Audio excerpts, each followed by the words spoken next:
कहानी की शुरुआत हमें रैंडल और एमिली से देखने को मिलती है, जो अपने घर से दूर एक वीरान जगह पर आते हैं, जहाँ पर समुद्र के पास रैंडल के एक पुरखों का घर होता है। रैंडल एमिली को वहाँ पर लेकर आता है और खूब मस्ती एंजॉय करता है। रैंडल वहाँ पर बिना बताए आता है। रैंडल को नहीं पता होता है कि वहाँ पर कोई और भी रह रहा है। एमिली नीचे की तरफ जाती है और एक औरत को देखती है जिसका नाम जेन होता है। वहाँ पर एमिली उसको देखकर बहुत ही ज्यादा हैरान होती है। रैंडल ये बात सुनकर और ज्यादा हैरान होता है। रैंडल नीचे की तरफ जाता है और जाकर उस ओल्ड वुमेन से बात करता है जिसका नाम जेन होता है। वहाँ पर जेन उसे पहचान लेती है और उसे कहती है, तुम्हारा नाम रैंडी है? तो उसे कहता है, हाँ मेरा नाम रैंडल है। वहाँ पर जेन उसे कहती है, मैं तुम्हें जानती हूँ, तुम हमारे साथ बचपन में रह चुके हो, तुम्हारे डैड को मैं बहुत ही अच्छी तरह से जानती हूँ। थोड़ी देर के बाद जेन का पति टर्नल भी आ जाता है, जो कि आकर रैंडल से बात करता है और उसे कहता है, तुम्हारे डैड को पता है कि हम यहाँ पर रह रहे हैं, उन्होंने तुम्हें बताया नहीं है शायद। तो रैंडल उसे कहता है, मैं उन्हें बिना बताए यहाँ पर आया हूँ, बट मैं आपको तंग नहीं करना चाहता था, मुझे माफ कर दीजिएगा। वहाँ पर वो उसे कहते हैं कि तुम हमारे साथ डिनर करो और तुम यहाँ पर रुक सकते हो, ये तुम्हारा ही घर है, हम तो बस यहाँ पर मेहमान रह रहे हैं। ये बात सुनकर वहाँ पर एमिली बोलती है कि नहीं, हम होटल में रह लेंगे। पर वहाँ पर टर्नर उन्हें बोलता है कि तुम यहीं पर ही रहोगे, तुम हमारे बच्चों की तरह ही हो, हमें भी कंपनी मिल जाएगी, काफी टाइम से यहाँ पर कोई आया नहीं है। एमिली उसकी बात सुनती है और रैंडल को बाहर बुलाती है। रैंडल को कहती है, हम दोनों एक साथ एक दूसरे के साथ टाइम स्पेंड करना चाहते थे, अब ये बीच में क्या है, तुम्हें इसके बारे में क्यों नहीं पता था? रैंडल उसे कहता है, तुम जानती हो मुझे मेरे डैड से बात करना अच्छा नहीं लगता है। वहाँ पर एमिली उसे कहती है, ठीक है, हम कल ही यहाँ से चले जाएंगे और हम किसी होटल में रहेंगे। रैंडल उसे कहता है, ठीक है, हम सुबह होते ही यहाँ से निकल जाएंगे। सीन यहाँ पर कट होता है और रात हो जाती है। अब वो एक दूसरे के साथ बैठकर बातें करते हैं और डिनर कर रहे होते हैं।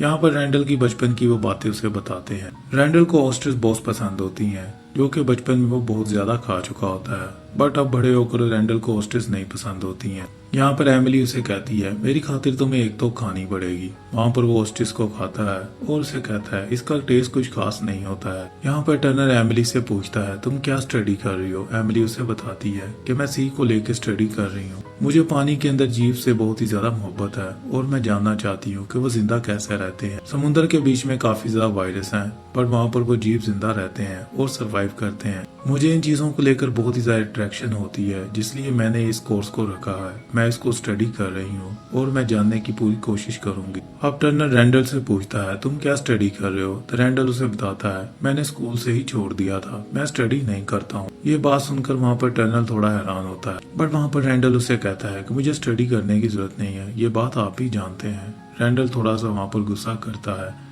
वहाँ पर टर्नर चुप कर जाता है और एमिली उन्हें कहती है, हमें यहाँ पर एंजॉय करना है। वहाँ पर रैंडल उन्हें कहता है कि मैं शैम्पिंग लेकर आता हूँ। वो शैम्पिंग लेकर आता है, पर शैम्पिंग खत्म हो चुकी होती है। अब रैंडल के पास एक और ऐसी चीज होती है जो कि नशा चढ़ाती है।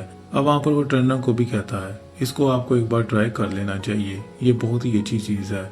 वहाँ पर एमिली उसे मना भी करती है, बट वहाँ पर रैंडल उसकी बात नहीं सुनता है। अब टर्नल और जेम्स भी मान जाते हैं और उस नशे को वो करते हैं, जिससे उन्हें बहुत ही ज्यादा नशा हो जाता है और बाहर की तरफ जाते हैं। सी का ये व्यू देखकर एमिली बहुत ही ज्यादा हैरान होती है, क्योंकि ऐसा पहले उसने कभी भी नहीं देखा होता है। वहाँ पर हमें बाहर फॉग नजर आती है और उसके साथ एक ब्लू सी रोशनी नजर आती है, जो कि एक वायरस होता है, जिसके बारे में टर्नल को पता होता है, बट वहाँ पर वो एमिली को और रैंडल को नहीं बताते हैं। अब जेन जंगल में चली जाती है, वहाँ पर वो वायरस से इन्फेक्टेड हो जाती है। थोड़ी देर के बाद एमिली भी बाहर की तरफ जाती है और वो भी वहाँ पर इन्फेक्टेड हो जाती है, बट वहाँ पर एमिली को इस चीज का नहीं पता होता है। एमिली अंदर की तरफ आती है। एमिली को यही लग रहा होता है कि वो बहुत ही ज्यादा नशे में है। वो आकर रैंडल को उठाती है और अपने रूम में चले जाते हैं। सीन यहाँ पर कट होता है और सुबह हो जाती है। एमिली उठती है। वहाँ पर एमिली रैंडल को भी उठाती है और उसे कहती है, हमें बाहर जाना है, यहाँ पर मुझे बहुत ही ज्यादा गर्मी लग रही है। रैंडल को लेकर वो बीच के पास जाती है। थोड़ी देर के बाद वहाँ पर रैंडल को बहुत ही ज्यादा पेट में दर्द होती है और वो वहाँ से उठकर वॉशरूम में चला जाता है। रैंडल कार की चाबियां भी शूज के अंदर भूल जाता है। अब वहाँ पर टर्नल आता है और आकर एमिली से बात करता है। उसे कहता है कि ये बहुत ही खूबसूरत दिन है, अगर तुम इसे गौर से देखो तो। वहाँ पर वो समुद्र की बातें करता है और एमिली उसकी बातें सुनकर थोड़ा सा हैरान हो रही होती है। थोड़ी देर के बाद टर्नल वहाँ से उठता है और समुद्र के अंदर चला जाता है, जहाँ से वो वापस नहीं आता है। एमिली उसको ढूंढने के लिए आगे की तरफ बढ़ती है। वहाँ पर एमिली का पाँव एक हॉस्टेस पे आ जाता है, जिसको देखकर एमिली बहुत ही ज्यादा डर जाती है। अब एमिली का पाँव वहाँ पर जख्मी हो जाता है और एक हॉस्टेस उसके पाँव के अंदर चला जाता है। यहाँ पर एमिली बहुत ही ज्यादा जख्मी होती है और रैंडल को आवाजें लगाती है, और वहाँ पर रैंडल आवाज उसकी नहीं सुन रहा होता है। रैंडल अंदर जेम्स को देख रहा होता है और जेम्स के कमरे में चला जाता है। किसी तरह एमिली घर के अंदर जाती है और उस हॉस्टेस को निकालने की कोशिश करती है। यहाँ पर हमें बहुत ही जबरदस्त ये सीन देखने को मिलता है। एमिली अपने पाँव से उस हॉस्टेस को निकालती है एक छुरी और कांटे की मदद से, जिससे वो हॉस्टेस को निकाल लेती है। बट एमिली बहुत ही ज्यादा जख्मी हो चुकी होती है। वो ऊपर की तरफ जाती है और अपने पाँव पर पट्टी बांध लेती है, और थोड़ी ही देर के बाद वो रैंडल को देखती है कि वो कमरे से बाहर निकल कर जा रहा है, जो कि जेम्स का कमरा होता है। अब वहाँ पर वो रैंडल को उठाती है। जेम्स भी इन्फेक्टेड हो चुकी होती है। जेम्स उनको पकड़ने की कोशिश कर रही होती है, बट वहाँ पर किसी तरह एमिली रैंडल को लेकर बाहर की तरफ भाग जाती है। रैंडल बहुत ही बुरी तरह वायरस से इन्फेक्टेड हो चुका होता है। एमिली उससे कार की चाबियां पूछती है, जो कि रैंडल को याद नहीं होती हैं, क्योंकि वो उसके शूज के अंदर ही होती हैं, जो वो बीच के पास भूल चुका होता है। अब एमिली उसको लेकर दूसरे घर की तरफ भागती है। वहाँ पर एक और इन्फेक्टेड आदमी आ जाता है। वहाँ से फिर एमिली उसको लेकर भागती है। फिर से बहुत ज्यादा फॉग पड़ना शुरू हो जाती है। एमिली को एक गाड़ी नजर आती है, जो कि एक पुलिस कार होती है। एमिली उसके पास जाती है और वहाँ पर रेडियो स्टेशन पर बात करने की कोशिश करती है और हेल्प मांग रही होती है। वहाँ पर एक आदमी उससे बात करता है और उसे कहता है, अपने घर की खिड़कियां दरवाजे बंद कर दो और उससे बचो, सांस मत लेना, उसको अपने अंदर मत आने देना। एमिली उससे पूछती है, किस चीज की तुम बात कर रहे हो, क्या तुम फॉग की बात कर रहे हो? तो वो उसे कहता है, मैं फॉग की बात नहीं कर रहा हूँ, और कॉल काट देता है। अब एमिली फिर से रैंडल को लेती है और एक खिड़की को तोड़ती है, घर के अंदर चली जाती है। वहाँ पर उसे एक ऑक्सीजन सिलेंडर मिलता है, जिसको देखकर एमिली बहुत ही ज्यादा खुश होती है। अब वो घर की खिड़कियां दरवाजे बंद करती है और टेप लगाना शुरू कर देती है।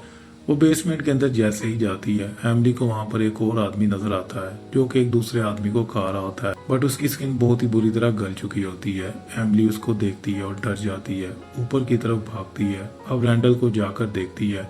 रैंडल पूरी तरह इन्फेक्टेड हो चुका होता है। अब रैंडल उसके ऊपर हमला करने की कोशिश करता है।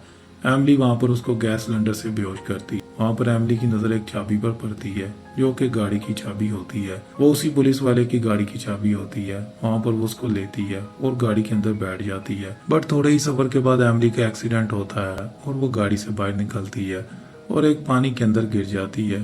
सीन यहाँ पर कट होता है। फिर से हमें एमिली को दिखाया जाता है, जो कि समुद्र के बीच के पास पड़ी होती है।